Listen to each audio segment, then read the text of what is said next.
பிரம்மா குரு விஷ்ணு குருதேவோ மகேஸ்வரக குரு சாஷாத் பரபிரம்மா தஸ்மை ஸ்ரீ குருவே நமக. குரு வாழ்க, குருவே துணை, குரு அடி போற்றி, என்றும் குருவழியில். அன்பு நேயர்கள் அனைவருக்கும் அன்பான வணக்கங்கள். நான் உங்கள் வாழ்க வளமுடன் ஜோதிடர் ஸ்ரீ குரு சுந்தர வடிவேல். இப்போ பார்த்தீங்கன்னா ஜூலை மாதம் 2024 இந்த ஜூலை மாத பலாபலன்கள் ஒவ்வொரு ராசிக்கும் எப்படி இருக்கும், என்ன செய்யலாம், என்ன செய்யக்கூடாது, என்ன விதமான வழிபாடுகள் உகந்ததாக இருக்கும், நட்சத்திர பலன்கள் எப்படி இருக்குது அப்படிங்கிறதை பற்றி ஒரு முழுமையாக நம்ம பார்க்க இருக்கிறோம்.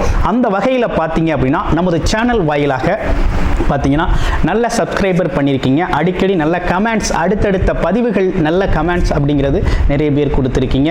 அது மட்டும் இல்லாமல் பார்த்தீங்க அப்படின்னா நமது சேனலில் மாத பலன்கள், வருட பலன்கள், கிரக பயிற்சி பலன்கள் அப்படின்னு சொல்லி தொடர்ச்சியாக வந்துகிட்டு இருக்கு. அது மட்டும் இல்லை பாருங்க, நட்சத்திர பலன்கள் ஒவ்வொரு ராசிக்கும் குறிப்பாக நட்சத்திரம் பலன்கள் அப்படிங்கிறது நம்ம ஸ்பெஷலாகவே நம்ம கொடுத்துக்கிட்டு இருக்கோம். அப்போ முழுமையாக நம்ம இந்த வீடியோவை தொடர்ச்சியாக பார்க்கையில் இந்த மாதத்திற்கான விஷயங்கள் எப்படி இருக்கு, நம்மளுடைய ராசிக்கு எந்தெந்த விஷயத்தில் எந்த அளவுக்கு கவனம் எடுத்துக்கலாம் அப்படிங்கிறதை பற்றி ஒரு முழுமையான விழிப்புணர்வு அப்படிங்கிறத நீங்கள் தாராளமாக இழுத்துக்கொள்ள முடியும். நிறைய நேயர்கள் பார்த்தீங்கன்னா நமது சேனல் வாயிலாக பார்த்தீங்கன்னாக்க நிறைய ஜாதகங்களை கொடுத்துருக்கீங்க. அனைவருக்கும் நமக்கு மனமார்ந்த நன்றியை தெரிவிச்சுக்கிறேன். இப்போ உங்களுக்கு குறிப்பாக உங்களுடைய பிறப்பு ஜாதகத்தின் அடிப்படையில் நீங்கள் உங்களுடைய ஜாதகத்தை பார்க்கணும் அப்படின்னு விருப்பப்பட்டீங்க அப்படின்னா டிஸ்பிளேல தர நம்பருக்கு கால் பண்ணி நீங்கள் புக் பண்ணிக்கலாம். அது மட்டும் இல்லாமல் வாட்ஸ்அப் மூலமாக மெசேஜும் பண்ணி உங்களுடைய ஜாதகங்களை பார்க்குறதுக்கு நீங்கள் புக் பண்ணி பார்த்துக்கலாம். திருமணம் மற்றும் சுப விசேஷங்கள், கடன் பிரச்சனைகள், அது மட்டும் இல்லைங்க, உங்கள் வாழ்க்கையில் நடக்கக்கூடிய அனைத்து விஷயங்களுக்கான ஒரு முழுமையான ஒரு உங்களுடைய ஜாதக தொடர்பான அனைத்து விஷயங்களையும் முழுமையாக நீங்கள் தெரிந்து கொள்ள முடியும். இப்போ நம்மளது முழுமையாக உங்களுடைய ஒவ்வொரு ராசிக்கும் எப்படி இருக்குது இந்த ஜூலை மாதம் அப்படிங்கிறத விரிவாக தெளிவாக நம்ம நட்சத்திர பலன்களோட பார்க்கலாம். இப்போ உங்கள் ராசிக்கு எப்படி இருக்குது அப்படிங்கிறத பார்ப்போம். சுக்கிர பயிற்சியுடன் தொடங்கி இருக்கும் ஜூலை மாதம் அப்படிங்கிறது சிம்ம ராசிக்கு எப்படி இருக்க போகுது?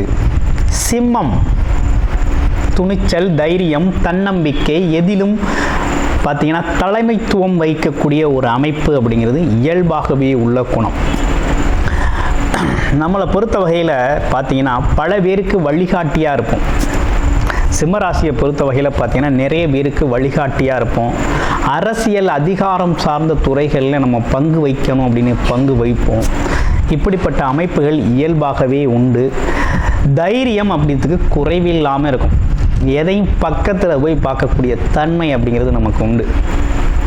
ஆமாம், இப்படிப்பட்ட உங்களுக்கு இந்த ஜூலை மாதம் எப்படி இருக்குது அப்படின்னா, ராசிநாதன் லாபஸ்தானத்தில் சூரியன் பிரகாசமாக இருக்கிறார், அற்புதமாக இருக்கிறார், குருவோடு சேர்ந்து இருக்கிறார். அப்போ எதிர்பார்த்த விஷயங்கள், நீண்ட நாள் கனவுகள், ஆசைகள் நிறைவேறக்கூடிய காலகட்டம், அதற்கான முயற்சிகளை எடுக்கக்கூடிய காலகட்டமாக இது இருக்குது. அதுலேயும் பார்த்தீங்கன்னா தலைமைத்துவ பதவி, அரசியல் பதவி, அதே போல் பார்த்தீங்க அப்படின்னா அரசு துறைகளில் வேலை பார்க்குறவங்க ப்ரமோஷன் எதிர்பார்க்கிறது, அடுத்த கட்டத்துக்கு முயற்சி எடுக்கிறது, கௌரவம், புகழ், அந்தஸ்தை பெறக்கூடிய ஒரு அமைப்பு அப்படிங்கிறது உருவாகிருக்கு. என்ன இவ்வளவு அழகாக சொல்கிறீங்க, ஆனால் வாழ்க்கையில் அது ஒன்றும் நடക്കുന്നത് மாதிரி தெரியலையே, இதற்கான சாத்தியக்கூறுகளே தெரியலையே அப்படின்னுங்கிறது மாதிரி நிறைய பேர் வீடியோவை பார்த்துக்கிட்டு இருக்கீங்க. கண்டிப்பாக உறுதியாக நடக்கும். உங்களுடைய பிறப்பு ஜாதக அமைப்பு இந்த காலகட்டத்தில் நல்லா இருக்குது அப்படின்னா உறுதியாக நடக்கும். கோச்சாரத்து நிலைகளில் கரெக்டாக நடக்கும். இப்போ ஒரு பெரிய மைனஸ் பாயிண்ட் என்ன அப்படின்னா, சிம்ம ராசிக்கு தொழில் அப்படிங்கிறதுல பார்க்குற வேலையை பார்த்துக்கிட்டே இருங்க, செய்கிற தொழிலை அப்படியே செஞ்சுக்கிட்டே இருங்க. வியாபாரம் பண்ணுறீங்களா அதை அப்படியே செய்யுங்க, தொழில் பண்ணுறீங்களா அப்படியே செய்யுங்க. எதுலேயும் ஒரு புது மாற்றம், புது சிந்தனை, புதுசாக ஒரு விஷயத்தை கையில் எடுக்கிறது, புது முதலீடுகளை எதையாவது போடுறது, இப்படிப்பட்ட விஷயங்களில் சிம்மராசி அன்பர்கள் கவனமாக இருங்க.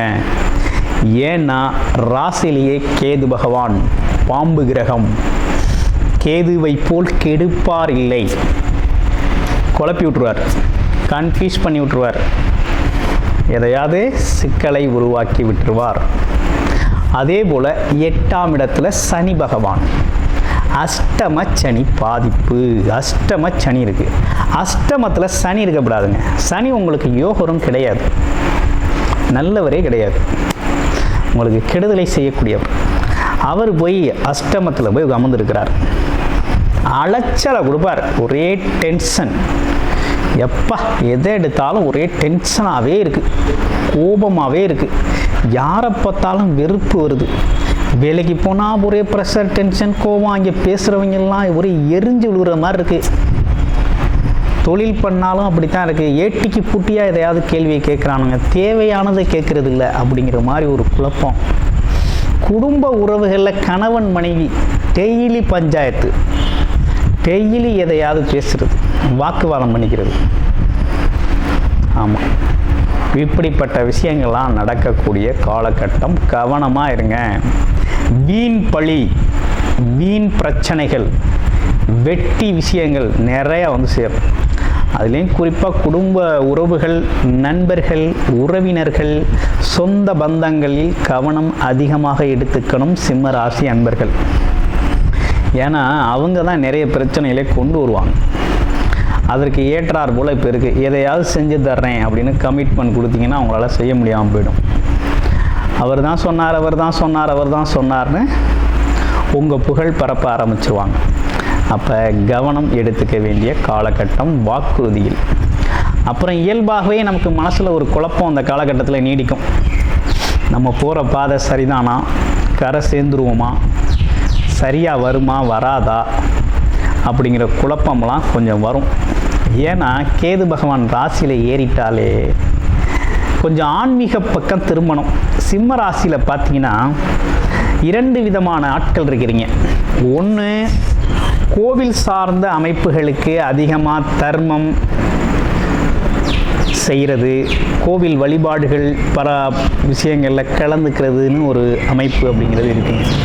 இன்னொரு சாரார் என்ன பண்ணுறீங்க, கோவில்களே அறவே கோவில் மனம்தான் அனைத்தும் அப்படின்னு சொல்லி கோவில் அமைப்புகள்லேருந்து விடுபட்டு பார்த்தீங்கன்னா தனித்து இயங்குறீங்க. இப்போ இருவருக்குமே ஒரு விஷயத்தை சொல்ல விரும்புகிறேன். இந்த காலகட்டத்தில் இருவருமே மனம் சார்ந்த ஆரோக்கியத்தில் கூடுதல் கவனம் எடுத்துக்கணும். மனம் அப்பப்போ தடுமாறும், அப்பப்போ குழப்பம் வரும். எது சரி எது தவறு அப்படிங்கிறது கொஞ்சம் குழப்பம் ஏற்படும். நினச்ச இடத்துக்கு நினச்ச மாதிரி போக முடியாது. ஆமாம், நிலையற்ற தன்மை உருவாகும். நீங்கள் ஆக்சுவலாக ஒரு ஸ்டாண்டர்டாக ஒரு நிலையான ஆள், உறுதியான ஆள், உங்களையே இப்படி ஒரு ஆட்டு ஆட்டிடும் கேது.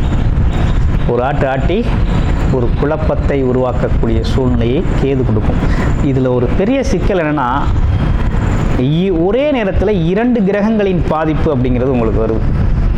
ஒரு பக்கம் அஷ்டமச்சனி, இன்னொரு பக்கம் ராசியிலே கேது. இதெல்லாம் வந்து பூர்வ ஜென்ம கர்ம வினை அப்படிங்கிறத குறிக்குது. உங்களுடைய பிறப்பு ஜாதகத்தை முழுமையாக பார்த்துக்கங்க. பிறப்பு ஜாதகம் ரொம்ப முக்கியங்க. பிறப்பு ஜாதகத்தை பார்த்து நல்ல முடிவுகளை எடுத்து செயல்படுத்துங்க. எதற்கும் அவசரப்படாதீங்க. ஆல்ரெடி நீங்கள் நிதானமான ஆள் தான், இருந்தாலும் அவசரம் வேண்டியதில்லை. தைரியமாக செயல்படுங்க. நம்பிக்கையோடு வாழ்க்கையை இன்னும் கொஞ்சம் மூவ் பண்ணுங்கள்.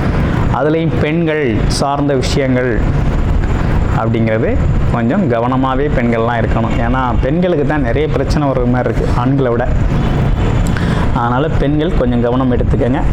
உங்களுடைய ராசியில் இருக்கக்கூடிய நட்சத்திரங்களுக்கு என்ன பலம்? மகம். ஆமாம், மகம் நட்சத்திரம். மகம் நட்சத்திரம் அப்படின்னா தைரியம், தன்னம்பிக்கை, துணிச்சல், எடுத்துக்கொண்ட வேலையில் செயல்திறன் மிக்கவர். ஆமாம், சாதிச்சே ஆகணும் அப்படிங்கிற விடாப்புடி குணம் உடையவங்க.